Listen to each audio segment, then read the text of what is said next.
the mass from, let's say, that cross there, and move and position myself just out of the way, and start to realise that I don't actually need to step either way to actually get out of the way. Once I've got that in my head, stepping becomes an option, not a total reliance.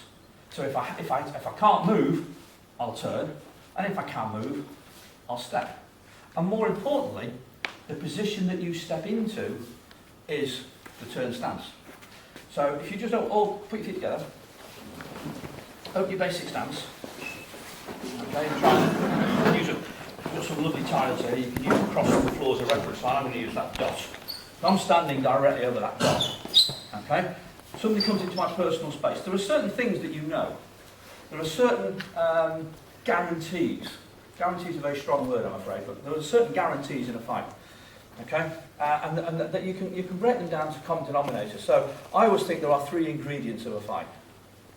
And there's only 3 that have got any guarantee. After that, there are just 1,000 variations that could happen. Any idea what the 3 guarantees of a fight could be? Contact, movements, and something else. Excellent. Back on the button as well. Absolutely. There has to be contact, because if it's not a contact, it's an argument. There has to be movement, otherwise they're dead. Aggression. They don't present quite so much of a threat. And the third one is that they're going to try and hit you. Okay? So, in other words, they're not going to stand here and go, boom, just in case you twist or sidestep. They don't know where you're going to be, they know where you are. People are always trying to hit you. So, how it travels doesn't matter. It could be a hook, could be a jab, could be a cross, it could be an uppercut, could be an overarm, it could be a swinging haymaker of stupidity. But it's kind of got to go towards this piece of space. It's no good aiming over here, because if you don't move, they just miss anyway. It's a stupid punch, in which case you hit them. Okay? So you know they're trying to hit you. So when you're moving, that's the certainty you've got. Whether it's a straight punch, because it's a classroom, because we're doing the basics, or whether we're building it up to being a hook or a jab or a cross, becomes kind of irrelevant. Still going to aim to that spot, that vertical spot. So turning is your first stage of learning. The reason we do it, as I say, is that your reliance stops being on stepping and starts being on just learning how to shift within the space you currently occupy. Because by moving within space here, I'm less likely to be knocking in and upsetting other people while dealing with the person in front of me or the threat. So that's the first thing. What I want you to do from here is just turn and sit all the way up on one leg. And I say all the way up on one leg, you are going to get lots of people will tell you lots of fancy things. Every instructor has a view. Some will tell you it's 70-30. Some will say it's 80-20, 90-10. Some will tell you it's 100%. I'm going to tell you these people will stand on weighing scales every time they fight. How do they know? There's not a chance in hell they know. So picking arbitrary numbers just makes life everybody else's life really difficult. I know why they do it. People go, oh, well, it's 80-20. So it's like, oh, 80-20, right? And I know they're trying to help, you know, but they're not. They're making a real rod for their own back. Because people spend more time trying to worry about the weight distribution than they do actually worrying about the training. So I would say the majority of weight in the rear leg.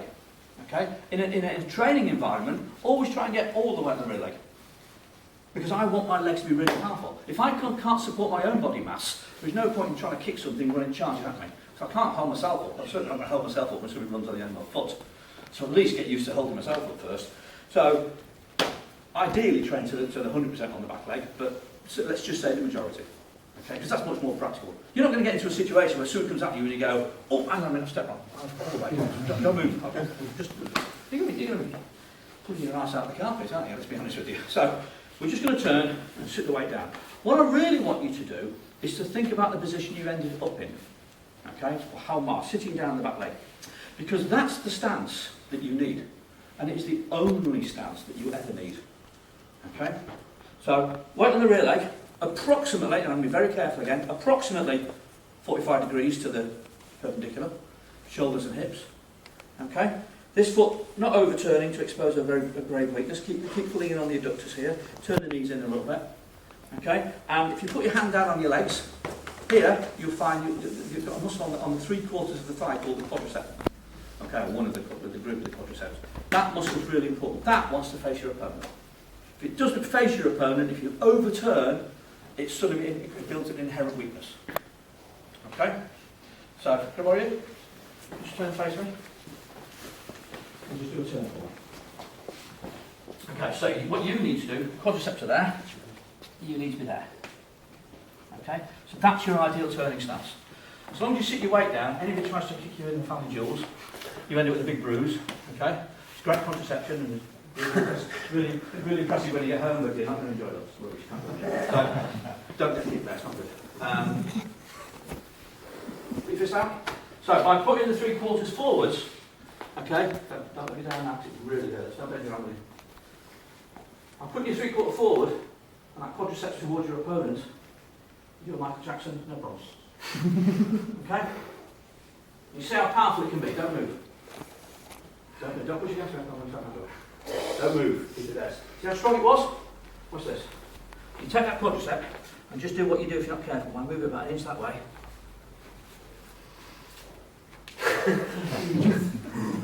So, don't record this. 1 inch matters, boys. Okay? Go again. Now, it's not that, oh my God, I've got to be in the exact position. That's not the point. It's just understanding how your body works.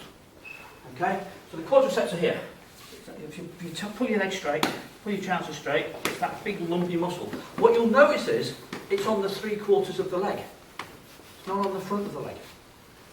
Okay? So I'll give you another example. Thank you. Can I borrow you? Oh no, you knackered your legs, didn't you? I'll borrow you. Give your leg a rest. Okay, just put your leg forward. And you're going to try this for yourself, so don't hurt each other. Point your toe toward me.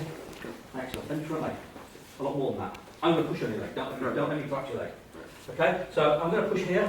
Okay, is that strong? No. No, sorry. Make it strong. Excellent. Okay, and you see how I push it back and I can start to lock it if you're not careful. Make it strong. Okay, and you see how it can go. And the reason for it is the muscles come down here and they do that. It's quads, hamstrings, bugger all. Put your leg straight. Put your hand on the front of your leg and your back's flat. There's nothing there because the muscle wide shaped out. So put your foot forward, you've got no power. If I did that, or somebody did that in a combat, you're going down like a sack of crap. Okay? Not as much as I did that, but if I do that, it's going to hurt. Because the quadriceps are here. So what you do is you turn the foot there. Okay? And the knee, there, and then the knee follows it. And your hip's slightly angled. So the hip and the knee, everything's in the same plane. We're not sort of doing all some really wonderful twisty things, but we're putting the quadricep there, straight out your opponent. Make that strong. A bit more, make it stronger. I'm going to push it again. Yeah. Is that strong? Is it strong? Yeah. Let's test the theory, shall we? Yeah, that's pretty good actually. That move. That move. Back to the oneness theory. So, once you get the idea of why our stances are, when I turn into a position that A, from this line of, if we were doing a basic starting of a front kick or a front punch, I shift out of the way. Next, I position my quadricep towards the threat. Obviously if it's over there I turn a bit, if it's over there I turn a bit more, but in my training it's a straight line, so my quadricep facing my threat. At the same time, I want to be able to cover a full 90-degree arc, so this leg's thinking in that direction, this is thinking in this direction, anything happens in between I position and realign. And so those two things together is what makes my stance strong. Now people will tell you all the time, oh yeah, but when you do the basic training, it's an exercise, it's really good for strength of legs, but it's got no practicality at all. Standing like that, who's going to use that? You hold the goods. Sorry? You're holding the goods. Well, yeah, little vicious. You want to hold them firm, I tell you, they get that wrong. Worried me where that girl was for a long time, you know what I mean? So, but if you look at the stance I'm about to do, when I turn here, that is half of that. Or when I step forward to here, that is half of it. So I am using it, I'm just not using it in the way that the form dictates it. I'm utilising it as opposed to copying it. But the turning stance itself, this position, that has that built in. Understand where the leg muscles work. Understand where the power of the leg muscle work in this direction. Sit the hips to approximately 45 degrees. We only say approximately because I don't want you measuring lines on the floor and trying to work out where you need to be. You're halfway between getting hit square on and turning so sideways and the slightest pressure. You fall over because it's like walking a tightrope. So we turn to about here. And we want our hips and the shoulders at this point in time, you know, the same. So what it means is that moving, I can cover a full 190. A simple turn I can cover the remainder of the 180. So I can cover from here through to here with one move. You'll find a lot of people, body in, your leg forward, take an on guard stance or something. A lot of people, when they're doing their training, they'll often take this stance up. Okay, because I think it's a really good idea. And it is, in principle. But principle and fact don't always touch. Because they take some of the good principles and they put them to good use and then they lose them. So the good principle is, well, this part of the body here is much better protected than this part of the body here, so I'm going to put that towards my opponent. I'm going to turn away the most vulnerable part as much as I can without falling over sideways. So I'm going to narrow my target by turning angle, so I'm going to present a less of a target. Okay? If I get hit, instead of getting hit square on, it's now a glancing blow, it's going to lessen the power. Okay? I've got one hand that can lead, go forward and cover, and this one can give some body cover. All good facts, all good practice, except for one problem. If I'm the threat, and you stood like this, you've exposed yourself a really bad weakness. Because from here, without moving your feet, apart from you turn if you like, how are you going to cover if I come around to hit? What are you going to do? You're going to stand still or are you going to turn? I don't think you went turn now, though. No, just turn. Excellent, I think all the Wing Chun are right. Knock yourself out. I guess. And that's the problem. Because by putting your leg forward, the 180 cover is here, which is great. Oh yeah, go that way then. Now, to be fair, I did have a karate guy come down, nice lad, said the same thing to him. He said, oh yeah, but I'll do this. I went, you're having a laugh. You're not going to do that on a Saturday night in front of the jump of the bottle, they're going to eat you anyway, son. I'm like, what the get out of here. The other problem is, you presented a weakness, watch. Very hard to recover. Come on, you're out. Very hard to recover, because having that leg lead can get used. All I've got to do is come in behind, chop down and kneel down, and I get a really good soft landing, thanks. I'm fine, in case you're worried about me.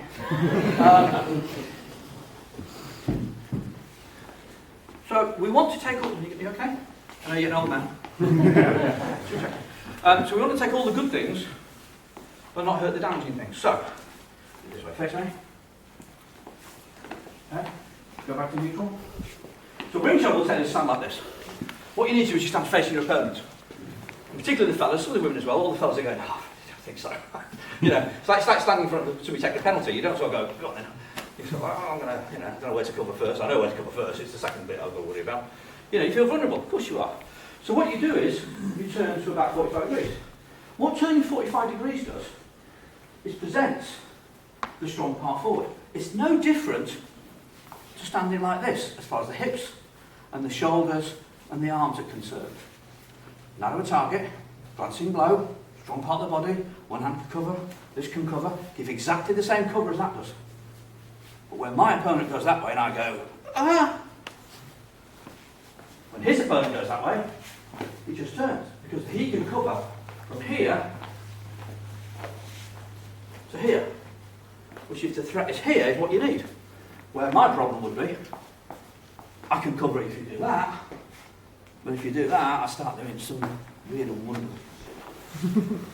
So, turning stance, this one position here is all that you need. Only basic stance. Turn onto your right leg. Okay? So you turn and you shift, and I want you to feel the shape that you're in, not the fact you've done a turning stance. Just feel that shape for a second, what it feels like. Weight on the rear leg. Leg bent. Hips 45, shoulders 45. Arms facing the threat, which would still be in front of you. Okay? Then go back. And if you can do it on one side, guarantee you can do it the other. Okay? And go back. Turn into that shape again and feel it for a second. Feel what it feels like. Now go back. Now this time, sidestep into that same shape. And it's the same shape. It's not different footwork, I've just done it, got into it differently. And go back, and if I'm going one side, I guarantee you I can do it. Okay? If I can do it sideways, what I should also be able to do is step back 45 degrees. When I step back 45 degrees to my right, I step with my right leg, I set the weight on my right leg to get away from the problem. I'm in that stance. That stance should be a turning stance. I go back to neutral. If I can do it right, guarantee I can do it left. Kind of obvious. Okay? They're coming in. What I want to do is slip past them. So I slip past them. 45 view miles, lap down like you've just done. That stance there. Same stance. And I can go right, I can go left. Okay? Somebody comes in. Use my turning stance, give them a bit of a dig. They step back. They step back through pain. They step through reaction. They step back through skill. They step back to grab a bottle. They step back. I don't want to let them get away. They come in my personal space, upset my afternoon, wrap me up a little bit.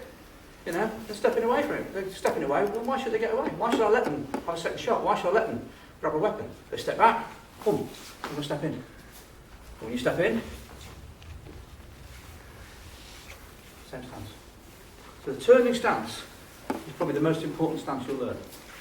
Okay? It turns with bong style, pack style, jump style, guns, all of them. If you can concentrate on developing your turning stance and associated shapes, everything you do above can be concentrated on. But if every time you start doing tarn style, you start going back to dancing, you know, you start to lose the body power.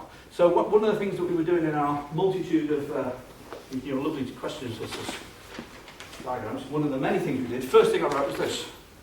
It's called the 6-point checklist.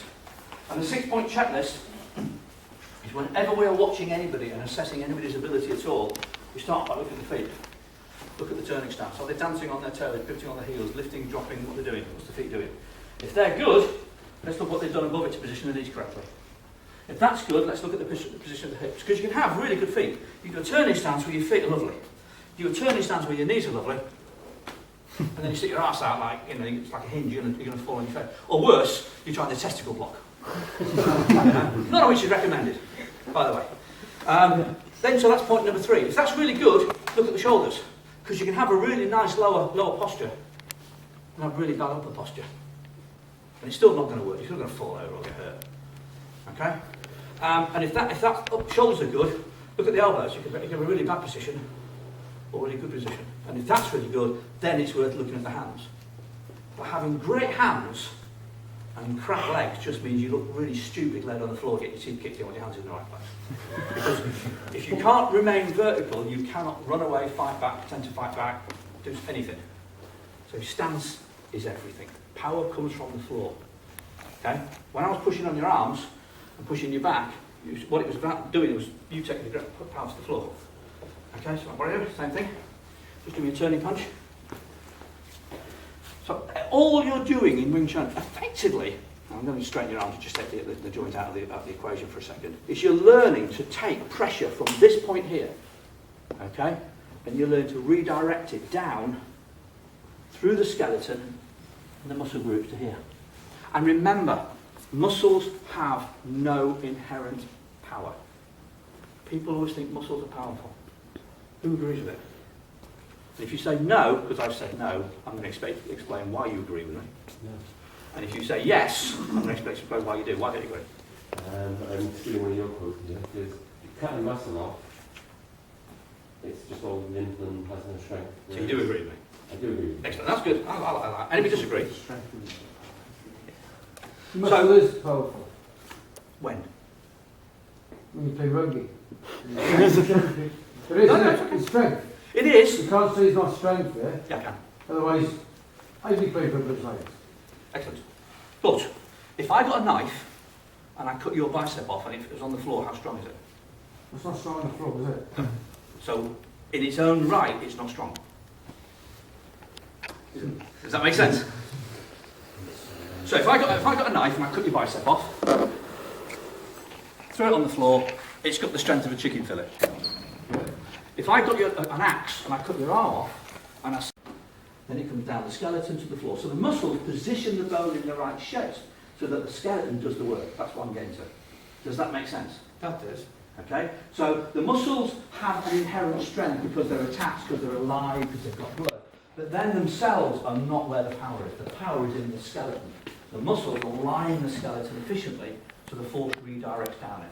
Because force can't go down things that are soft. And muscles are like lots of interlocking cones that when they contract, they get shorter, when they relax, they get longer.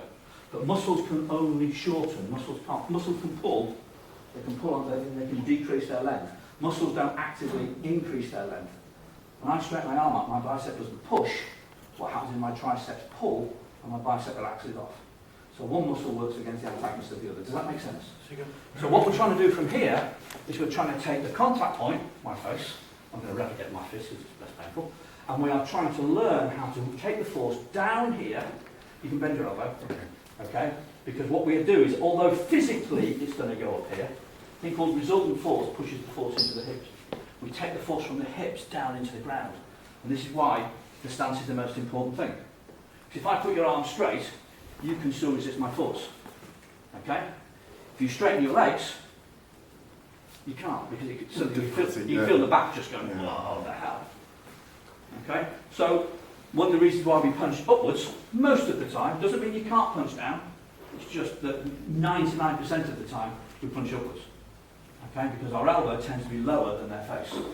If your elbow is not lower than their face, either you like that or it's a pygmy. It's a pygmy got that. And then you'll be swinging around really funny, and then you think, well, apparently not. What do I know? They present less of a threat. It's not dangerous. Yes, sir. If you develop a lot of muscle and you bulk up, Yeah. you become quite a big lad or whatever. Yeah. I mean, does that inhibit the structure? It's a very difficult one because I've got a lot of people who do weight training. I've got bodybuilders that train and stuff like that. And it's not for me to say that what they're doing, but I have. I haven't got time to go down and work out as much as I like to because I've got a full-time job. I'm choosing not to teach Wing Chun for a living, and I like my lunch, so I just get over that. So what I try and do is I try and keep my muscles efficient. Okay, so everything we do is about these fast fibre muscles. So when something happens, bang, you just go for acceleration. The problem is if you've got big muscles, even though that they're not contracting, they are naturally under a tension that resistance will slow you down. So I've got people with massive, massive arms. They're really big, powerful, but they stretch them out a lot. So because I met a guy who came down and he walked in the room, and I was like, honest to God, I thought he got two invisible pygmies under his arm. I was like that. It was like his lats were like a door in his own right. It was like walked in, it was like an eclipse. And I wanted a Wing Chun, and I went, well, who the hell's going to pick on you? And he was like, okay. But he couldn't extend your arm. Oh, I can't. His biceps were like a small hillock, And because that's what he trained. And the problem is that he was never going to be as good as he could be because of his muscles. It didn't prevent him training, but his ability to relax and speed and acceleration and do some of the other stuff was a lot more limited than other people. Isn't that main down to maybe he just doesn't stretch? Lifestyle choice. It doesn't stretch after. Yeah. The sprinters who do a lot of weightlifting. They also stretch. They really Absolutely. super fast, aren't they? I mean. And it's really all about understanding. If you look at something like Mo Farah, it's like a zip, isn't it? He sticks his tongue out and turns into like a zip, honestly. There's nothing about him at all. But he's an immense athlete, And then you get someone like, I won't show my age bit, but Linford Christie. Very different build, still an immense athlete, and all the modern athletes today as well. So it's really about understanding your body type, your type of training, and your priorities in life. The guy that trains with me that's got really big arms and stuff, his priority is not just Wing Chun. He likes to look good. He enjoys the gym, he enjoys the weights, he enjoys the hard work. It's not for me to say it's wrong. I know he won't reach the potential of some others, but he's not trying to either. So it can be inhibitive, it won't prevent. Okay? I had a guy train with me, do you know what his name? A guy that used to train at Northfield that couldn't turn. Was it Chris? I had a lad, and I kept saying to him, you just got to turn on your heels. Okay. No, turn your heels. And he couldn't keep his toes down. Do you know, eventually it was faster for him to do that than it was to turn. Because he just couldn't do it. And we all have things we can't do. Doesn't stop us as teachers trying to strive to push you to achieve it, but you've also got to accept what it is. So, weights can be inhibitive, it will not stop your training. Okay? Because, if you want to be pure Wing Chun practitioner and nothing else, you tend to gear your training to Wing Chun. Okay? But that's a very difficult, I can't do that. I've got other things to do in life as well. So, going back to this, it's all about understanding the line of force. And it's understanding how you use your muscle groups. Have you all done the unbendable arm play? Have we all done that? Once. Okay. Might be worth us all having a go, so I don't want you all standing around all day. So, triceps are here, 3 of them. Biceps are here, a couple of them. Bend your arms. Yeah. Okay? Every technique we have relies upon our ability to control that joint. So if you put your fist towards me, I'm going to turn around so they can all see probably. You turn back to me, that's right. Thank you. So let's just, I'll take Tarsat. Okay? He's going to push towards me. I don't want Tarsat to collapse, and therefore to do that, I'm going to control the elbow. Okay? Excellent. I'm going to turn Wing Chun on. I don't want it to collapse. Okay, keep pushing, just keep it constant. Excellent. If I do Bong Sound, to control him, it's all about that. It's not about this. The hand's not keeping him out because he's closer to me than my hand. It's all about my control of my elbow. Tarn sound, same. Hook sound, same. Pack sound. It's all about how I control my elbow. So if I can learn to control that joint so it doesn't collapse that way, because the triceps attached at this end, or this way, because the hand will smack me in the face before he does. If I can control that elbow, I can control tarn sound, hook sound, jump sound, or the jump sound this way if you prefer, the hinge for bong sound, and all the techniques you're ever going to learn. And it's all about understanding that when you do Sunim's house is called the way, the little idea, because the mind is the controller that tells the joints to relax or not. You control the brain, control the body. Understand it, you can do it with practice. So, if you grab my wrist, sorry, little hand. Oh, right. Excellent, okay. Right, okay. Put your hand around my bicep, put your thumb underneath, get a good grip. Right, what you're going to do, you're going to bend my arm. Okay. What I'm going to do is pretend I can actually resist you. You're going to put your shoulder in. You're going to hear a sound like somebody ripping the leg off a Kentucky Fried Chicken. I'm going to cry. He's going to stop. Hopefully I'm going to reverse the order a little bit there. I'm going to try and use force. You're going to use all your force when you're ready. And we end up falling over the floor because strength versus strength, the stronger will win. You know, and he's bigger and stronger than me, and he can lean into it. It's going to hurt. Grab my wrist. Do it again. When you hear a ripping sound, feel free. Just Okay, right. do it slowly. Let me get a good chance of at least pretending I know what I'm doing. Okay. Bend my arm. You ready? Yeah. And the problem with strength is, it's a finite thing. You can run out of strength. Now, my bank manager will tell you, running out of nothing is a lot harder. So I'm going to use nothing. I've got away for years with Barclays, so I don't want to do that. Grab my arm. Okay, so you can see my hand this time. I'm getting him to make sure I'm not doing that. That there's no... That's soft, that's off. Okay, in fact, if you turn it around a bit, they can see that as well. Okay. You've still got good enough grip? Yeah. Right, bend my arm.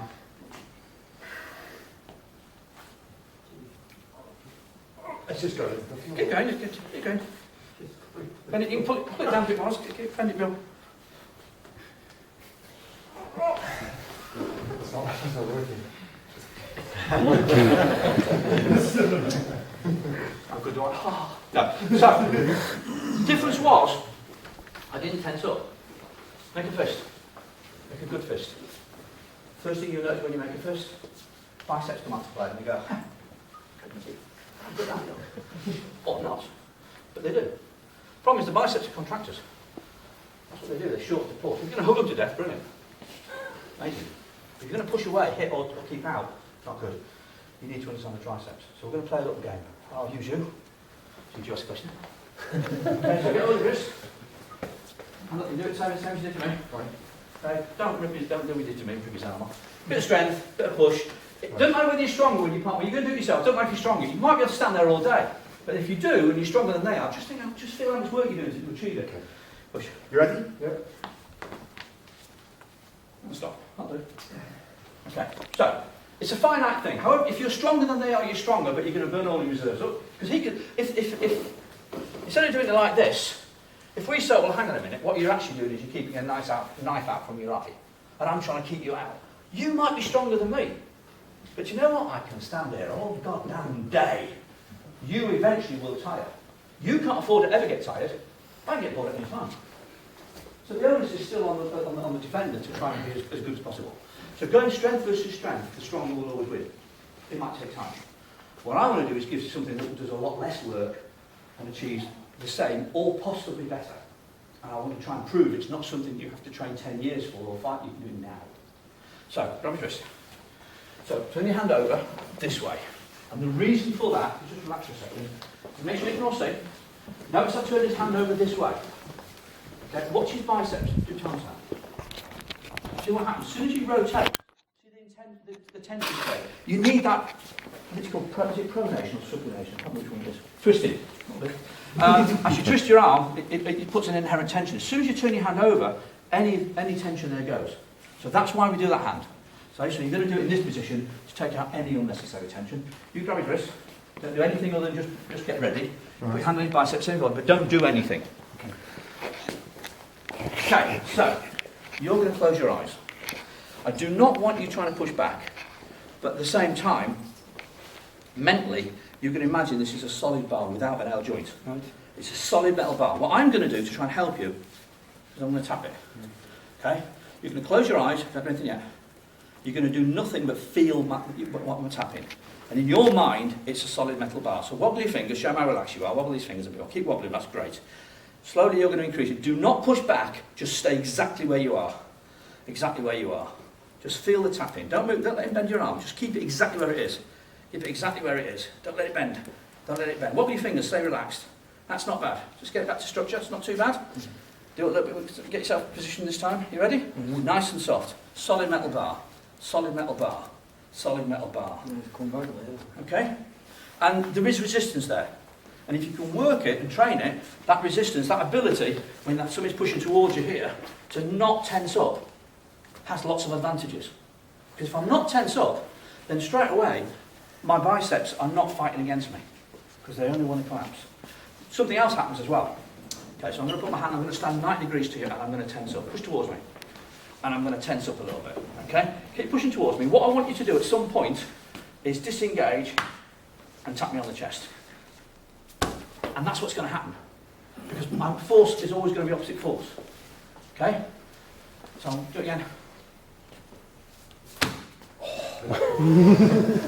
Right, okay.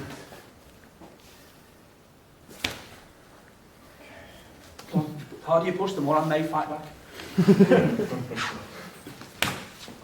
And I can always change direction fast. Because what I'm doing is, I'm controlling his push at my elbow. So this isn't going, oh, force in this direction, got to push that way anymore, which is muscular. It's going, oh, force going this direction, switch that off, don't need that. Control the joint, and the moment, because this is soft, all the pain receptors that you can use, all the sensors in here, they're not hidden by pressure anymore, because they're not being tightened out by muscle groups. You know, they're just relaxed. So as soon as I feel it change, bang. So we have a thing called, have you ever heard of a thing called Lip Sao Chik Chung? Yeah. So there's a Wing Chun saying which basically says, I can't remember the full Cantonese chain, but what it basically says, when the hand comes, detain it. When the hand goes back, chase it into source. But if I'm here and he disengages, spring. Okay? And that hand lost thrust forward, that springing forward, is one of our little secret tools. It's not a life changer. It's just part of our artillery. But it's a really good one. Because it means that every single time somebody disengages, you don't end up chasing the hands anymore. You've got this hand that can worry about where it's gone, but this will just go bang straight away. So the moment they disengage, think about it, we're here. For him to hit with that hand, it has to come back to go forwards. And what normally happens is people chase the hands. So you end up chasing the hands to here, boom, and then you hit the other one because you're exposed. Where in reality, I'm just pressing forward and I'm going to spring. So it's always going to go to source. And that's what I want you to play with. So the game you're going to do is you're going to do one in a Fuk Sao, one in a Bong Sao. Okay? So I'll go to the Bong Sao. You're here. Relax your hand. All you have to do is when I disengage, and I'm going to disengage like this. To there. So I've got a long way to go, and you've got a short way to go. Okay? So I shouldn't be able to do that. That's all. Wait. Wait, I move. Oh, Jesus. Oh.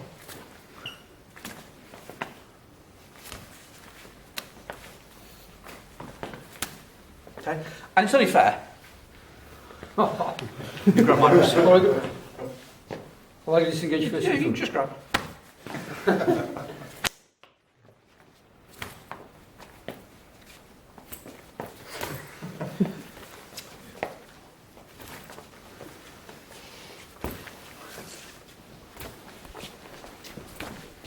So it's just to get, nobody wins. If you don't want to get hit, stay out of range.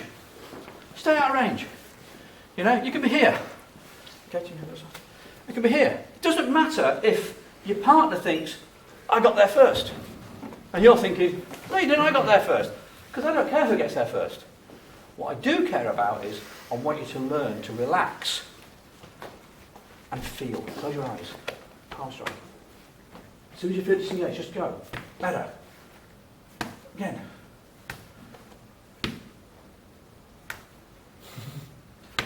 Better. Better. Nice. Not so nice. Every time. Not a third nipple now. Thank you, Sifu. So, that's what I want you to play. Questions? It's an essential piece of training. Okay? But not everybody can afford one, and you shouldn't put yourself at any debt risk or anything to achieve it either. You should just basically go, well, if I can afford it, I can get one, I'll get one on eBay, brilliant. If I can't, maybe I should make one, or I'll wait. Traditionally, I would always teach this after BUG. Okay? And the reason for that is, I had 20 Sitting Town students, I had 15 Chun Q students. By the time they got to BUG, I got about 10. By the time they got to actually learn the wooden dummy, I got about 5. I then went, well, you know what, come to my house, I'll teach you the dummy. Only one person got on the dummy at the time. I got one dummy, it was easy. I didn't put it after BUG because that's where it belongs. Beginners can train the dummy. Anybody can train the dummy. Learning the form is different. I wouldn't recommend learning the form too early, because all you're doing is learning another sequence on top of all the other sequences you've got to remember, and you just spread yourself too thin. But the actual dummy itself can be trained by anybody. Absolute beginners. All you do is take that arm out, you use one arm, you take the leg out, and then you just drill. Bounce out, bounce out, bounce out, bounce out, bounce out, bounce out, bounce out. Or any other exercise you want. Okay? So the benefit of a dummy is there 24/7. And it's amazing how people get really strung out about these things. I once heard of, I don't know how true it is, I once heard of 2 Wing Chun schools actually fighting on the lawns because one student had gone to the other Wing Chun school and disrespected the dummy. Did you have a name? Like, what the hell did you do with it? Maybe I leg it the wrong way. Well, I did wonder, I've got to be honest with you. You know what I mean? It's not exactly cute, is it? I mean, you know, I've no idea what he did with it. Apparently they disrespected the dummy, and it's like, it's a bit of wood or plastic. You know, what do you have to do to it to that? Best I don't know. So, the dummy form itself. You have 116 moves, or 108 moves, depending on how you count. Okay? So, the problem is that the Chinese culture has a superstitious side, and 108 is a lucky number. So if you count the movements of Sunim times 108, Chum Q 108, BUG 108, wooden dummy 108. You count the movements on a wooden dummy and you go, but it's 116. And they go, yeah, 108. But it's 116. Yeah. So how does that work? Well, you've got 8 left kicks, you've got 8 right kicks, you've got 8 kicks, 108. Which is why I don't have a Chinese accountant, to be fair. So if you count 116, but because of superstition, it's sometimes called the 108 wooden move. So if you hear 160 and 108, it's exactly the same. It's split into 8 sections. Each section has a purpose. You're asking whether they can be done in any order. Yeah, when you're training, you can. Obviously, the form is the form. It's like learning the alphabet from M all the way past Z, past A, and all the way back through again. You could do it, but everybody else will do it differently. So, and the sequence itself is not that important. So we all learn the same sequence, well, theoretically. There are certain things that are key to the dummy that are horribly missed by a lot of people. One of which is don't hit it hard. Don't go around trying to punch it. Okay, don't try and knee strike it and elbow strike it. It can take more than you can give, and it can take more than your birds can receive. So it's not about hitting it. In fact, one of the things that I learned from some of the seniors in Hong Kong is that you don't go around belting it. And I'll tell you the story. My first ever trip to Hong Kong, 1989, I got on a plane, went out there. Spoke no Chinese at all, and nowadays it's not so bad. I can get my face slapped in 3 dialects and find the toilets, brilliant. But at the time I spoke no Chinese at all, and so I turned up. I was met at the airport by a guy called Patrick Lam, and I was taken to the Wing Chun Athletic Association. And some of you guys have been to the VTAA, you know, you've been out there, and it is supposed to be like the Mecca of Wing Chun. So I walk into this Mecca, and this is long before people taught there very much. It was used that much as a training gym at the time. A lot of people that around that time weren't even teaching. And I walked in, and there was about 15 Yip Man students in one place. You know, the people, a lot of them are dead now. Wang Shou Long, Choi Shun Ting, Lok Yu, Lun Ting, Yip Chen, Yip Ching, all the top guys were there. And I walk into this Mecca, and it is amazing that they're all sitting there smoking woodbines watching the basketball eating cupcakes. I just thought, what the hell's this? Kung Fu training hall, and they're all...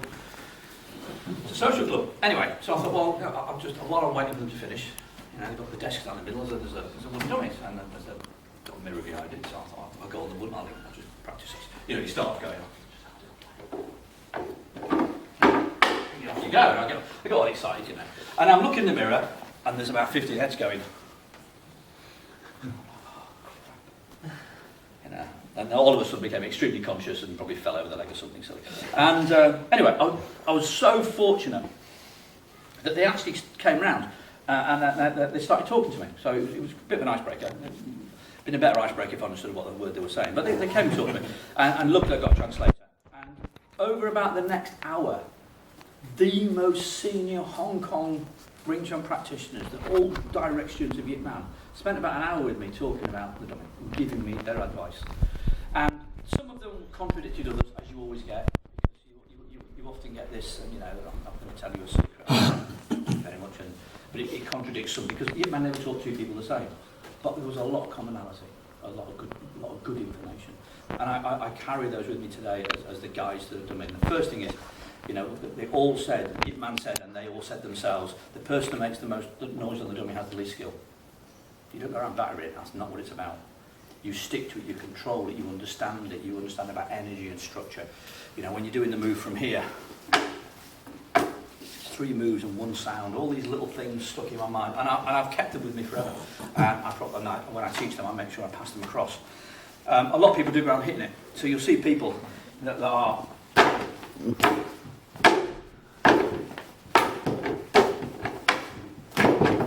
Going around knocking snot out of this poor innocent piece of plastic, and there's no skill there because you're not supposed to do it. I remember 2 or 3 of them all saying to me, and I used to do it like that, by the way. When I was in Hong Kong, that's what my dummy was like when I first started, because that's what I was taught. That's what I learned. And they all said, well, what are you hitting it for? What are you disengaging? You've got contact, and you disengage and make this massive move and recontact. Would you do that in a fight? I went, hell no. Then why are you doing it on there? When you feel about that big. And I was like, shit. So the wooden dummy is about certain things. So I'm going to give you some of the little keys that are applicable to sticking hands, applicable to fighting, applicable to drilling, as it is to the dummy. So the first thing is 4 keys of Wing Chun. I've talked about them before. How do you remember what the 4 keys are? I'll give you the first one, position. Technique. Shape. Near. Structure. Sorry? Structure. No. Reflexes. Reflexes. Energy. Energy. Position, energy, reflex, technique. Good tell. 4 keys, okay? Technique is the easiest because it's a bong lap, it's a Paxal entry. You can go on the YouTube, you can watch a video of it, and you can go, oh yeah, I'll just try and copy that, and you have a go at it. But before you know it, you're about 50-60% there before you've done anything. You can do it yourself, you can have it done on you, you can watch somebody else do it, you can generally copy it. It's tangible. Reflex is a little bit more difficult. Okay? So I'm here. Okay? You do a Paxal entry, and I do a counter Paxal. That's my technique. You can see it. Just a Paxal punch. Paxal with that hand, punch with that one. I'll do. Lots if you like. Again. Boom. Okay? My technique is abuse out. So you watch it on Sifu YouTube. Sifu YouTube's a great teacher. It's out there. It never goes to sleep. Brilliant. And you watch it, and eventually you're doing this yourself. Fantastic. That's your technique. The next thing you go, right, I'm going for the reflex. Watch. There's my reflex. Boom. There's my reflex. You can see it. You can hear it. How do you copy a reflex? Very difficult, isn't it? Okay. So next we're going for energy. Okay. So when I put my hand forward, I'm not tense. So surely, if I'm not tense in the world of martial arts, I should collapse. Is it collapsing? No. You know that, but how do they know? How do they know? You don't move, but you have very light. Very light. You don't know we're not faking it. Okay? Energy is only perceivable to one person. So you all saw reflex. You all get the reflex, but you can't copy it. But energy you don't get. It's either there or it's not, but only that person will tell you. If you don't experience it, you don't get it. Position, however, is that. Okay, but it's not that. It's that. Where I'm standing right now, at this moment in time. And every time I do it, it's going to be unique. Distance from a person or an object, the angle to the person or the object, and the amount of rotation around as well. 3 core elements. Every time I move, I'm moving to a position, if I get it right, that works. Okay, so do it one more time. Don't move when you've done it. Boom, stay there. So I'm at a particular distance, my hips are at a particular angle, and I've moved around. And I've chosen this position because I can defend and I can counter. If I get my position wrong, I can't hit him, so he's just going to keep coming. Okay? Now the dummy doesn't move. Every time I move around the dummy, it's the same. So if I then make a mistake, whose fault is it? Yes. Fine. That's what dummy does for you. You're training against the constant as opposed to the moves. Absolutely. It measures up against the constant. Yes, exactly.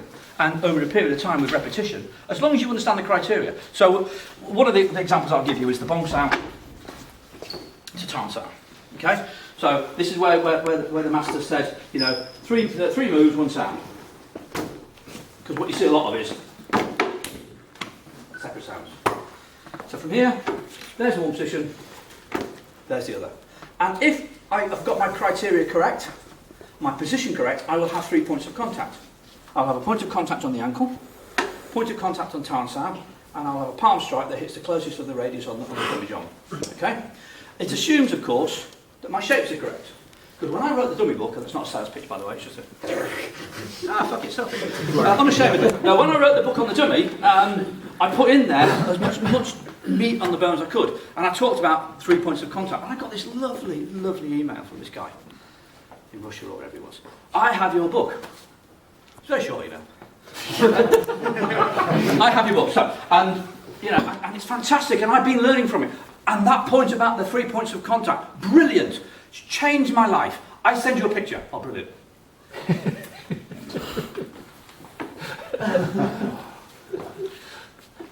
You know when you write a book, well you might not, but when you write a book, you kind of set your heart in stone. And you can't change it. And afterwards you read it and go, yeah, maybe I should have put that. And you know, you get some of these books that go, you know, don't train these at home without training because it could be dangerous. You get this little ride. I should have put in there, you need to fucking do Wing Chun. You kind of understand it. Kind of a criteria, I thought, but what do I know? So anyway, so if I take these 3 points of contact, if you take the 3 keys of position, distance, angle and rotation, if I change any one of them, let's change distance, I start to lose points of contact. Let's change angle, I start to lose points of contact. Let's change rotation, and I start to lose one of the points of contact. There therefore can only be, as long as my posture's right and my technique's right, there can only really be one place that's correct. Now it's only correct for me, it ain't correct for you because you're taller. But for me that's the right place. So I train that knowing my criteria and understanding the dummy. And this is why the sequence isn't so important, because the keys are in there. But what I thought I'd do to finish with is basically go through the first 10 moves of the dummy for you. For those who've never done it or seen it, just try and remember it if you can. If you can't, it's not that important, you will get there. Those who are doing the dummy or about to learn it, try and remember as you can. Those who are already doing the dummy, try and add to your information. Okay? But there's 10 techniques. When you first start, they just look like this.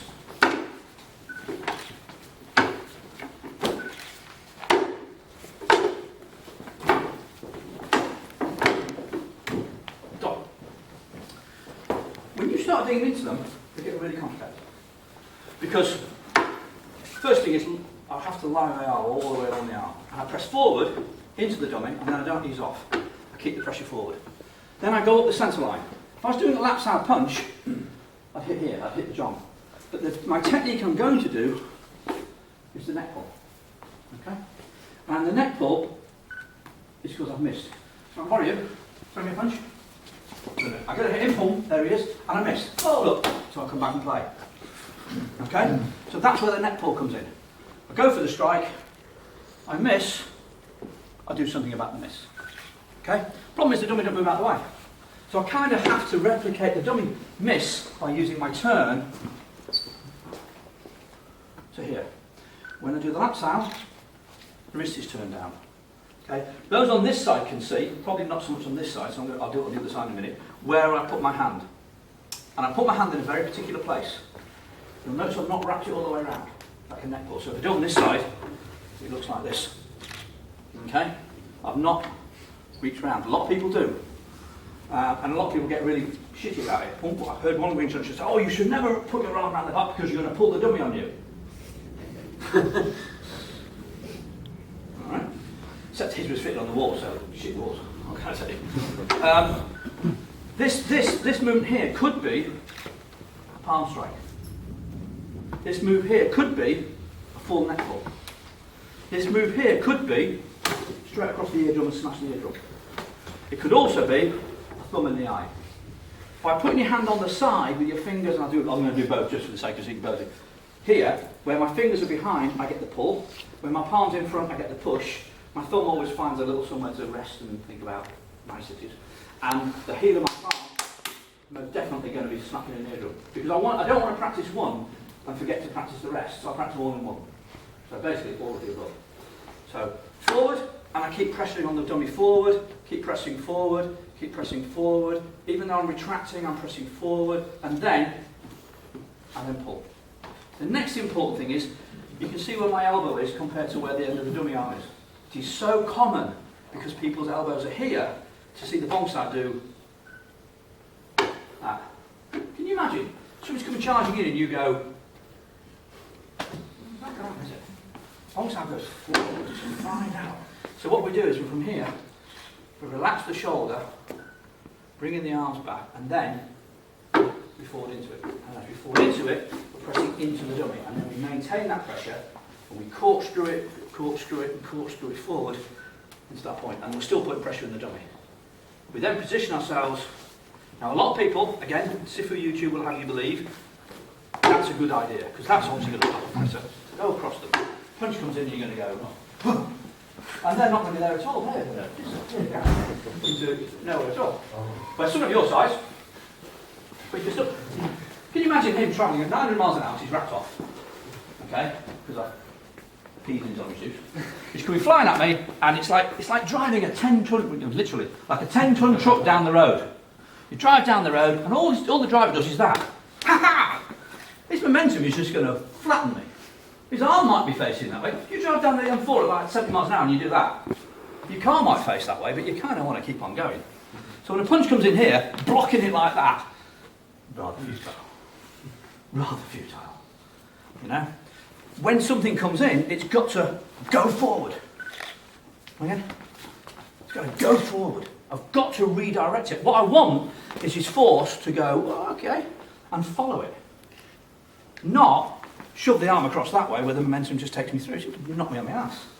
So it can't go across. Apart from the fact, does the word bone cancer mean anything to anybody? And all that sort of stupid hematomas and crap. What you want to do is go forward. And as you go forward, look where my elbow is. My elbow is coming underneath the arm. Because underneath the arm is where the key is. You push this out. Now I'll do this side because I've just rotated that arm. Yeah? A lot of people, when they do their double, it looks like this. But look at that hand. How is that ever going to stop that punch? That punch is going to keep on coming. The only thing that's ever going to stop the punch is get my elbow in. Okay? So I can put my elbow in here and push forward, and then that'll help me. But what I also want, as you push, I want to come underneath you. You know? I want to lift you up. Okay? I'll use you, QB. Are you insured? Yeah. Excellent. Oh, no. Wrong answer. Okay, I'm going to put my hand on your chest. Take a strong stance like, and don't let me push you back. Don't let me push you back at all. This is going to be really embarrassing. I'm going to think of a way to get out of this demonstration rather quickly. So you can see, I mean, pound versus pound, strength versus strength, it's a problem. Put your arms cross your arms in front of me. Brilliant. Do it again. Okay, so you can see, bloody big problem, literally. Okay, don't move. I'm now going to hold your testicles. Well, that works. Don't ever worry about going in and smacking somebody in the groin. Only worry if they don't move back and they smile. That's all I can ever say. When they don't move back, you go, oh. I got a guy come up once and he was like massive, in my face, he was like, oh, this. And I was so close, it happened so quickly, I couldn't get my arms out, so I went like that. Oh. If you hadn't, I'd be like, oh. Not be bad. Put your arms again, nice and strong. Okay, I'm going to be testing this time. And I go for small targets. Right. Okay, make yourself really strong. So, going horizontal is going to fail every time. So what I'm going to do, no move, I'll tell you when to move, you'll know. Going horizontal is not going to work. So what I'm going to do is I'm going to go up. I'll go this way now, you push it. By going that way, what you do is effectively lighten them. And because he's pressing down to my arms, it's making me stronger. Okay? So what I want to do with the dummy is I want to practice that against resistance. So I go upwards. So I do the technique here. And what you learn to do is put energy in and then stop so you're not smacking your way through. So that's in the bit as well. So 10 moves. Okay? You can either do it with me, copy it, Sifu YouTube it, or whatever you want. But this is the 10 moves. So we start off, first things first, you always check distance. Relax. Drive up the centre line. 1. Turn. Think of it like a lap snap. 2. From here, drive forward, bonk out. Step around, palm with the leg contact. Square on, double gansao. Little step, kun sao, high time, low long. Step around, palm, mirror the other side. Forward again, double gansao. Stick to the right arm, it's called cow sao, it turns and covers. At the same time, what would normally be a punch, can't because that arm can't move out of the way, so it becomes a, oh, let's stop it then. And jump down the centre line, palm strike. So, you ready? From here, 10 moves. 2, neck pull. 3, long sao. 4, around to tarn sao. 5, in front, double gan sao. 6, little steps to view mark kun sao. 7, repeat the tarn sao. 8, double gan sao. 9, cow sao, jump sao. And 10, jut sao, palm strike. One more from the top, you ready? 1, 2, 3, 4, 5, 6, 7, 8, 9, and 10. One more so you can go through it and then we'll question it if you need to. You ready? Pure mirror. Difference is, I go under the high arm instead of going above the low arm. So that's 2 sections. Alright, done. Okay? The key is to understand energy, structure, position, transitions. Once you've got that, those core elements carry all the way through your dummy form, which is why the first section is the first section. You asked about, could I do it in any other order? Yes, you could. Do the third section first if you like. But the first section is repeated deliberately because it gets all the core bits that then carry through the rest of the form. Okay? Any questions on Bertha? So dog, isn't it? 10 moves. With the double ganso, so when you're transitioning from the tanto strike here, when you're coming back, how far are you stepping around? Enough. But essentially it's going to be different for every person. It is. But where are you trying to actually drive the energy? Are you trying to drive it up where the stance would be, or are you driving it? Everything goes into the centre. So I was here, and what I do is I just manoeuvre, go forward. And then I just take a little view mark. Okay? What you need to do, and this is why it comes after the, certainly after Chum Q and then part of BG, is that you can start to relate your shapes. So, think Sun and Tao, to here, to here. That shape, is that shape. Think Sun and Tao, the juts out, if I did it that way, with that point out. Okay? Think Sun and Tao, Mong Sao doesn't do this. Doesn't do this. It leaves the wrist low, lifts the elbow and drives the forearm. So from here, same thing applies with Wu Sao. Pivot at the Tan Sao, think Sun Tao. Pivot at the wrist on the Tan Sao. Drive that in, side palm. Sun Tao. Double Gan Sao. Where does double Gan Sao come from? It's partly Jump Sao, partly Gan Sao. It's just done together. Mul sound is here. It's a high tan sound, and it's a low bong sound. Where have you done low bong sound? Okay. So that is exactly the same when I'm here. That's exactly the same as Chun Kyu. It's exactly the same as Tan sound. Let's do that. That's a repeat. That's a repeat. Cow sound. Probably haven't done cow sound. Cow sound is quite a unique little technique. Just comes around. And it just comes around here. So all it does is it comes around. Then you can drive up the centre.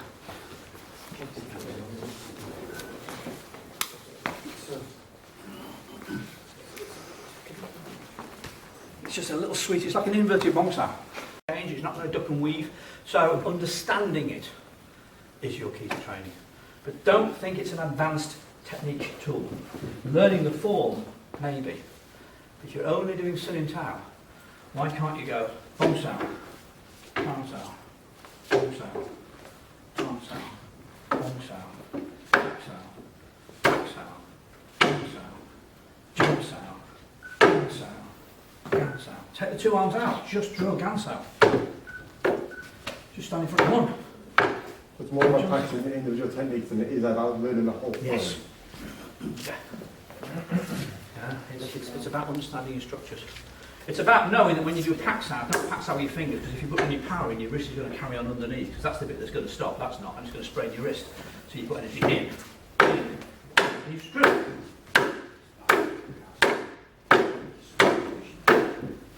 Jump sound, forward it. Use the elbow, don't use the wrist. You know, remember, Wing Chun is a Swiss Army knife of tools. You open it, you play with it, you understand it, you put it back, you get the next one out, you play with it. This is just part of the toolkit. There's no mystery to it. And you don't have to go mad. My first dummy cost me about 35 quid. Okay? Rang up BT and I went, I want to buy a telegraph pole. They went, you got the wrong number. I was like, yeah, but I want to try. No, you need the depot. Try that number. Oh. I want to drive a telegraph pole. Yeah, come on down. Okay, I went down there, lots of them. I want to buy a telegraph pole. You building a carport or are you building a gap? What are you doing in your garden? No, I'm building a dummy. Who? It's a martial art tool. What? Here's a picture. Oh, right, yeah, so it's not for building anything. No.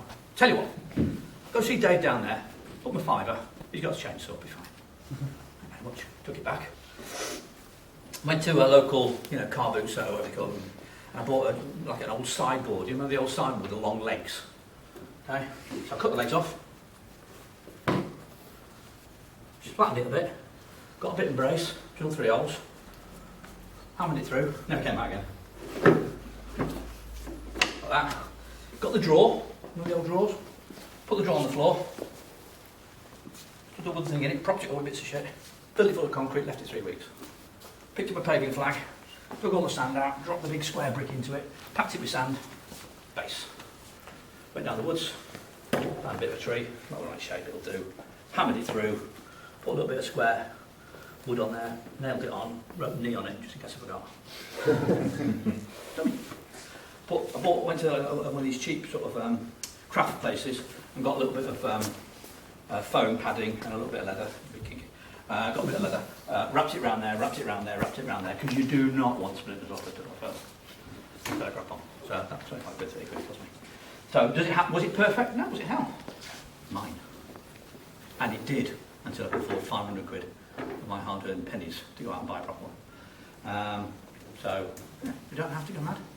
You could get one of them, metal plate, 2 or 3 screws, fix it to the wall, don't hit it hard, it'll stay there for quite a long time, and use it as a reference punch.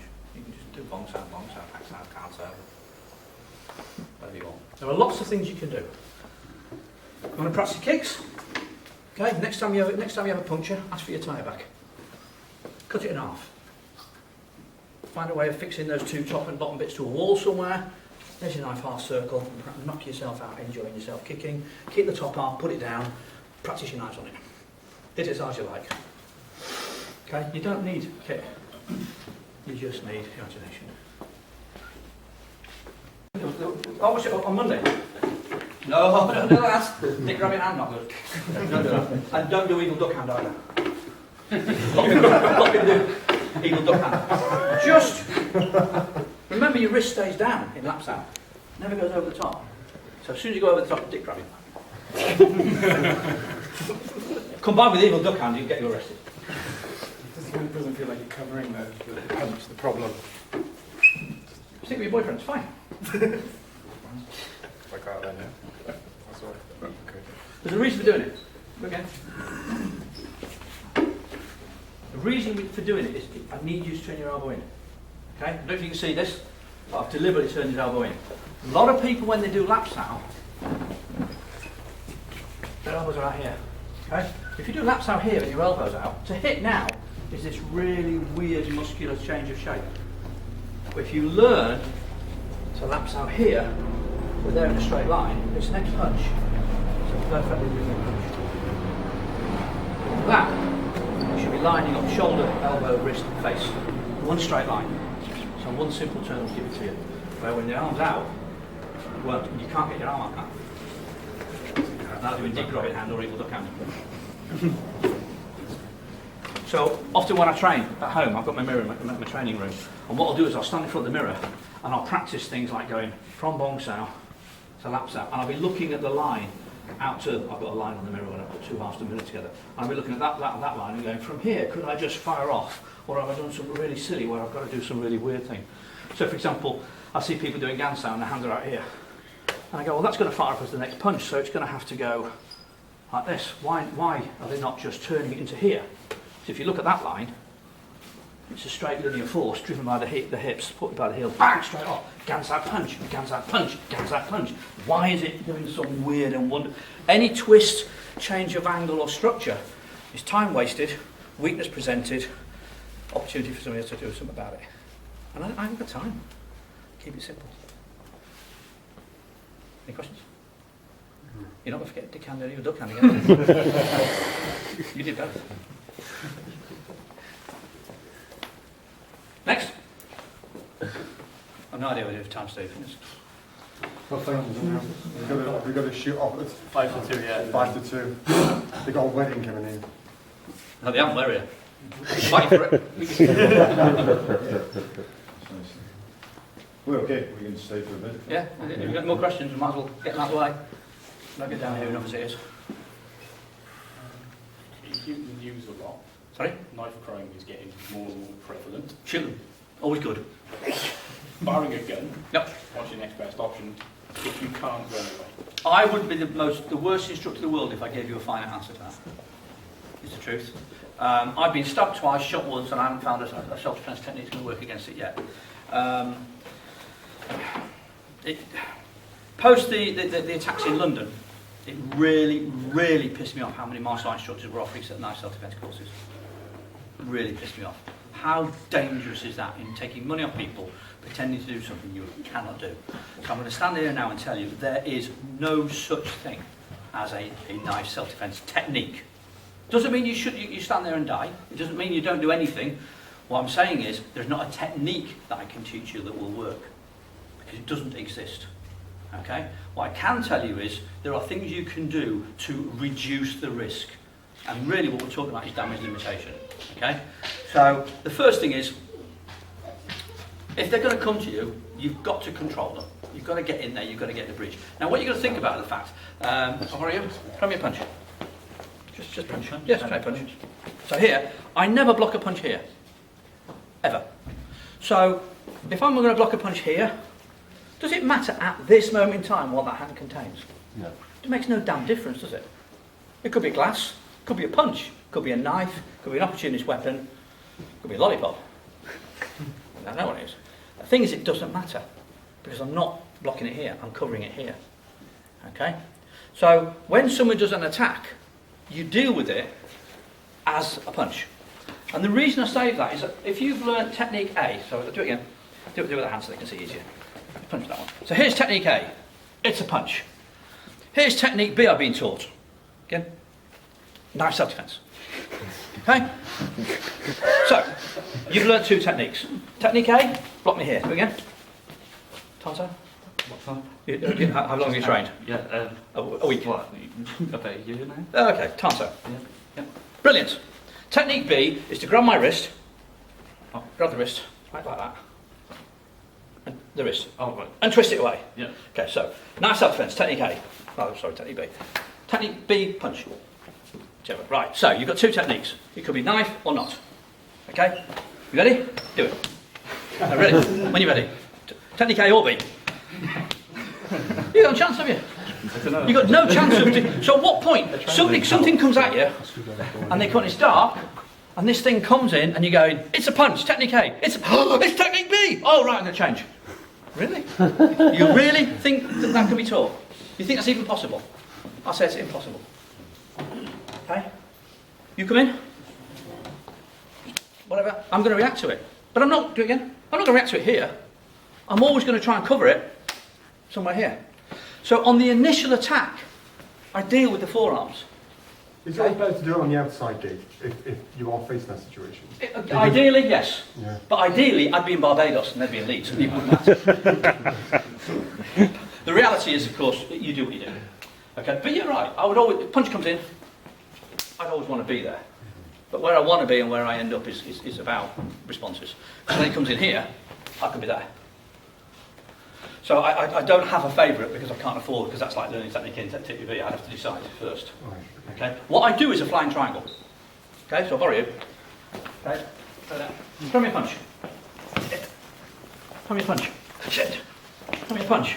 There it is. Throw me a punch. Oh, there it is again. Throw me a punch. There's another one. I use a flying triangle. Ah! When in doubt, ah! Ah, fuck you. But my triangle looks like time punch. My triangle looks like time punch. But it comes forward first. And then it decides what it's going to do. Because I don't know. I haven't got time to decide first because I'm not really sure what you're doing because it's fast. So I have a flying triangle. So everything takes a center line. Hence the first one on the dummy. Up the middle. Boom, straight away. Not one hand but two. So I do a flying triangle and then I make choices. Okay? You're a rugby man, you know what flying wedge is all about. Driving wedge. Beautiful. Beautiful piece of kit when it's done right. Shambles when it's wrong, but you know, it is. Same principle. Just do a flying wedge straight in the middle. So it doesn't matter what that knife is. Well, it's not a knife, it's a bottle, it's glass, empty-handed. Something comes in, I go, and I get to the outside. Okay? Because if that lands, it could kill me. Or maim me or damage me. If it's sharp and shiny and glints in the moonlight, it could kill me, maim me or damage me. Psychologically, the blade's more frightening. But then if you were coming out with that face, I'm not frightening. You know? It could be anything. Point is, I don't block it here. I cover it here. Okay? So my initial response will be to get to here. If I get that wrong, it doesn't matter if it's a knife or a bottle or a fist. If I get it wrong, I'm in deep crap. I get knocked on the floor. You've seen people go around using your head as football nowadays and jumping and stamping on them. It makes a difference whether it's a blade or not, to be fair. It's going to leave some real nasty marks if I can get up. So here. So the difference is, a punch can kill me, a blade, bottle, opportunist weapon, it can all do serious damage. But when he retracts his hand, no pain. If you had a knife and he retracts his hand, problem. So the first technique, you don't learn a difference. You deal with the problem. The problem's the person. You know, because knives don't kill people. People do. Okay? The second thing is, so what you don't do is people go, oh yes, but I can therefore cut you on the second. Yes, because I'm going to stand still. I am, obviously. Okay, so cut me on the second. Ow. Cut me on the second. When you're ready. A second, I said. Let's do it this way instead. Cut me on the second. Sorry, don't push the target. We'll try that one then. You know what I mean? I'm not going to stand still. That's the first. I'm going straight in. If you want it, you can have it. I'm not that worried. But you're not going to stand still, you know. You can do all sorts, because we're not limited to fighting. There's no rules. I can just bang, hit your knee and bust your knee. See how funny that is. So, can I teach now self-defense? No, I can't. Okay? I can teach you a bit of psychology. I can teach you common sense. I will not try to pretend I can teach any Why does technique. the army teach self-defense against the knife? Because they're common battles, isn't it? I mean, It is. It's the same as why do they teach bayonet fighting when you've got guns? But then I can tell you 3 or 4 people have been ordered to VC because their ammo ran out and they took on a regiment with the bayonets. And do you know what our bayonet training is called? You know Wing Chun does bayonet training, don't you? Is it long pole? Pole. When I practiced the pole, when I wrote my book, I had that book. Oh. So I wrote all about the knives, and then he went, "You're going to do a book on a separate book on the pole right now?" Well, you've got to put the pole in there. So apparently, doing a life-size pole photograph, taking up 14 pages, was not the right answer.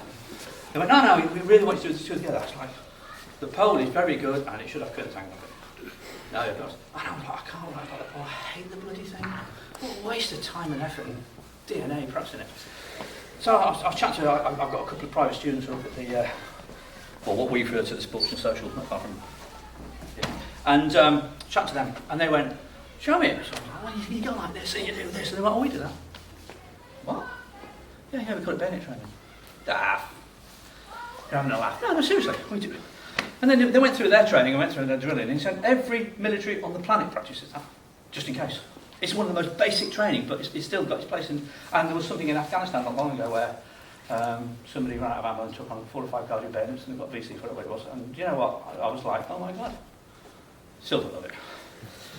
But it made me appreciate the similarities. The military do it. I mean, I trained, as you know, I trained with the Hong Kong with the Gurkha regiment for 9 months and stuff, and I couldn't piss them off. You get that cookery out, I'm out here. So is it the psychology if they're training with knives all the time? They get used to them? No, it's like anything else. It's like training every weapon. So, so a lot of military have got a lot of stuff in their armoury. Some of it you look at and you go, what on earth? What do we need that for? Never going to use that, and they don't practice it. We practice an awful lot. Practice a lot of different weapons. Some of it, we practice just say Hun Sao. You're not going to use Hun Sao. You do that. But if you don't use it, you don't practice it, you can never use it. You think, oh, you know, it's not really going to work you out. Did any of you come to that? Oh, it's hilarious. Not. So, as you know, I'm just to get my long time ago playing rugby, I decided to try and stop a prop forward like that, which is really stupid, really stupid. But anyway, so I'm there, I've got the pole, and I'm like, oh, let's drive the pole out, bring it back. And the photographer went, yeah, can you hold it there? Yeah. No. When you do the strike, can you hold it? All right. Oh. It's bloody heavy. I tell you, it's really long and it's really heavy. And it's about that round at one end and it's about this round at the other. And you're trying to hold this thing, it's about 8'3" long. And you're holding it, and it's like holding a car park barrier. You know? And I was all right like this, but then as you strike, you don't normally stand there. But this photographer's going, can you hold it there? And apparently the answer's no. I can't. Photoshop became my friend. I did manage it, but dear God. Thankfully, once you take the one photograph, you can use it 10 times, and it's not quite so bad, but dear God, it hurts.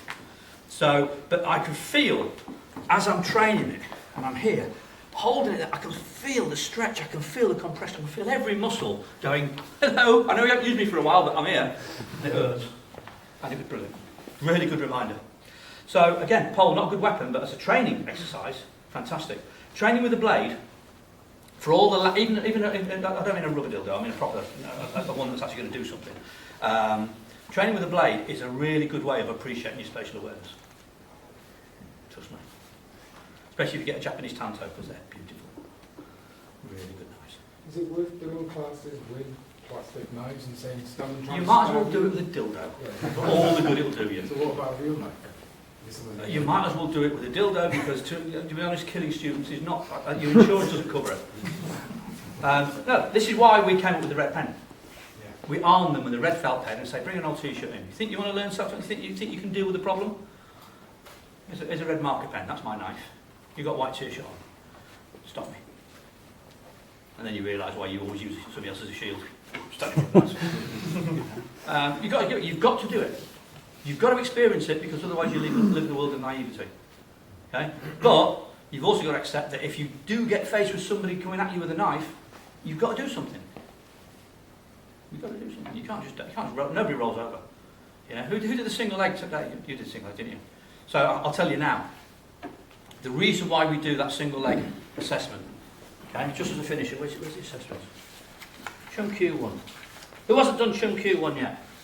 Oh, you're going to hate this. Okay, so basically the form goes Chum Q, Dan Chi Sao, Chi Sao with Dan Chi Sao, 90 degree jump bar, top tab, shut Sao, 100 rate fat Sao, Huma Q, Landa, Walking square, single leg, in that order. And I always do it in that order. It's called constructive destruction. We start off by getting you to do chunk you. Turn, turn, turn, turn, turn, turn, turn. Brilliant. Stay on one leg. Boom, boom, boom. Twist down the back. Then we get your legs. Now you get your legs wobbly. Let's get you started in a basic stance doing down chi-sao. It's always good because your legs start doing a little Irish jig all of their own. Then we get you doing 90-degree jump ma bong down. What does that do? Put you on one leg, put it back. Put you on one leg, put it back. Put you on that one leg's going. I hate you so much at this moment in time. Then we do top side jutsu. What does that mean? Step back and take it. Step back and take it. By this time your leg's not your friend. By the time you've done the 180-degree facto, think about it. You hit, you drop on that leg, you turn back, you drop on that leg. By that time, it's completely fallen out with you. It's completely don't want to know you at all. Buma Huma, what's it all about? Footwork. Drill, drill, drill, and then you're on one leg for a lot of time. You're transferring weight. By that time, your legs are just going, you know what? They've got no chance of working. Then we do land down. Land down, of course, it's back on one leg. Back on one leg. It's back up. By that time, it's not. It doesn't make any odds at all. Then we do walking square. Left, left, left, right, right, right, left, left, left. And then what comes last? Single leg sitting down. And everybody's going, well, we could have done that first. And I'm going, and where would be the fun in that? So completing single leg at Sunim Tao at the end of Chung Kyu is about one thing. And only one thing. You're enjoyable. The size of your balls. It's how deep can you dig? Don't give up. And none of you gave up. And that's a big win in my book. Okay? It's not about getting through it well. I'd love you to, don't get me wrong. And I cannot tell you how many students have come to me after assessment and I want to do it again. I know I can do it. I want to show you. Don't need to. No, really. I can do it all the way through. Just give me a chance to show. And I go, in my head I go, I know you can. But I didn't want to see it at your best. I wanted to see it at your worst. When you're walking down the street and you've had a really knackering day and you've crashed your car and it's a company car so you've been sacked and the reason you crashed it is because you ran over your cat and your missus left you because of it and then she's taken the kids away and you've got no money and you're feeling miserable and, you know, it's all gone downhill. Even the tramp gave you 10p as you walk past, you know. That's a good day. And then because you're feeling like the world's on your shoulders, that's when somebody picks on you. You know, pick on you when you're going, this is great. Feeling confident, you're looking good. They pick on you when you're having a low day. You know, and you're knackered, and somebody's like, I'm going to kill you. I'm going to beat you up. And you're like, oh. You can't just go, oh, damn. You've got to do it. You've got to dig deep. And I think, for me, that's why we do the single leg at the end. It's character building. It shows you the side of your kahunas. You've got to dig in, and you did. And congratulations to all of you for doing it, because that's what I wanted. It wasn't about the performance. You're knackered. I expected it. You know? Number of times, people are, oh, you know, I'll put my leg down. Yeah, but you picked it up. Yeah, but I put my leg down. Yeah, but you picked it up again. But you picked it up. And it's that. I want that. I've never had somebody fail it. I've had somebody almost in tears. I can't. You can. I can't. You can. Look at me. I've stood in front of one. Look at me. Keep going. Keep going. And then I want to prove I can do it properly. You don't need to. I know you can do it. I want to see what you're made of. And that's kind of training for me. That's what it's all about. Remember the old thing at the beginning? Don't work hard, work smart. It's about getting those characteristics out of you. It's not about kicking a punch. Anyway, put past. Some bride's going to be coming and I don't like cake, so. So good. Does that translate into all combat and sticking hands, I think? You get hit once, lots of people stop and go, oh, I've been hit. You noticed when we were rolling earlier, you hit me in the same place and you hit me 3 times and 4 times and you looked at me and going, are you actually going to stop and block this now? You did with your face. Yeah. But eventually you realise that you've got to keep going. Yeah, you have. I mean, the thing about chi-sao is you're so close that if you stand around, you hit each other. So the hit in chi-sao is irrelevant. Completely irrelevant. You only strike through for 2 reasons. You strike 1 to show them where the weakness is, so that they learn to cover it. Okay? And you strike 2 through because you think you perceive the weakness that you learn something by finding the weakness and they learn something if they do get through it. So you explore a weakness and then hopefully they will close that weakness. That's the reason for you doing it. Okay? First time you get hit, stop in. No. Nor should the hits be painful or damaging. Okay? First time somebody splits your lip, just go like, you know, you're supposed to be this martial artist and you've got no bloody control. Why do I want to train you anymore? You know? It's like somebody, about 7 or 8 months ago, somebody came down the club. I want to see how good you are in chi-sao. Buy a video, chi-sao. Oh, I want to try with it. Okay. But they didn't want to try. What they wanted to do was fight. I was like, well, hang on a minute. You want to fight me? Well, yeah. Come on then. I went, let me just get this right. So you want to hit me and hurt me? Yeah. And you want to see how good I am, so you want to damage me? Yeah. And you want me to stand within arm's range and give you both my hands? Yeah. You're a tit. If you want to see how good I am, and I really don't like fighting, I just like getting hurt less. If you want to see how good I am, we'll go outside. But I am not going to offer you both hands. You're going to have to come and get them. And because I think you're going to damage me, I'm going to damage you more. Okay? Because you may be the most second evilest person and nastiest person on the planet. But I'm the first. Okay? And where a lot of people go, oh, no, I couldn't put your thumb in the eye. Yeah, I could. I wouldn't lose any sleep over it. I wouldn't go looking for trouble ever. Ever. Don't believe it. I'll walk away every time. Okay? But when you can't walk away and the trouble's coming to you, you take it to them. You take it to them fast, you take it to hard, you take it aggressive, and you don't go in. There's no them coming in and a few little, oh, that was wild, sorry. Oh, it's too late, sorry son, I'm going to rip your face off. It's that old I'm cliche. going to rip your arm off, I'm going to hit the soggy end, and I'm going to shoot down your neck. The old cliche, yeah. I'd rather be tried by 14 than carried by 6. Absolutely right. Absolutely right. And I totally... Proportional, though. Sorry? Do you think of proportionality? So you're fighting a threat proportional. So if he's coming at you with a knife, yeah, you're going to go all out. If some guy's a bit drunk in a pub and he's, not trying to kill you, No such thing. No. So it's The only thing is intent. Like in terms of like knowing when a threat's serious and stuff, like it's hard on or something. I've had a few times like where I thought I should react now, or I should have reacted by now, and I still look back and I think I still would have been justified to react then. Now, like whether or not you do based on fear. That's the bit I can't tell you. Every scenario is different, which is why I keep emphasising we're not advocating violence. I'm just advocating you not getting hurt. You have to take a judgment, and sometimes your judgment's right, and sometimes I've not. I'd love to say that every time I've had to do something, it's been 100% justified. Kind of knowing when it's coming, like because you just cannot guess. So No, you can't. You can't. So training is not just about physical. It's about psychology. It's about body language. It's about when you're playing Shiso, you're watching people. When you're doing your one attack, one defend, watch their body language, watch how they move. You can glean some, but it's not an exact science. And it doesn't work the same for everybody. I remember getting smacked in the face. I was chatting to somebody here. Guy stood next to me, minding my own business. I was talking to a friend, and he headbutted me on the side. I didn't see it coming. Not a clue. Just 1 minute I'm stood talking. Next minute it hurts. Oh, that's not fair. Not happy about that at all. Lovely black eye. You walk into the school and the first thing they all goes, oh, what was the other person like? And you want to go, oh, fucking hell, he headbutted me and ran away. Oh, there was 10 of them. Obviously. And I've got no qualms about if I get it wrong, I get it wrong. It's called being human. Get over it. You can be the best driver in the world, and so we can pull out and sprang your car.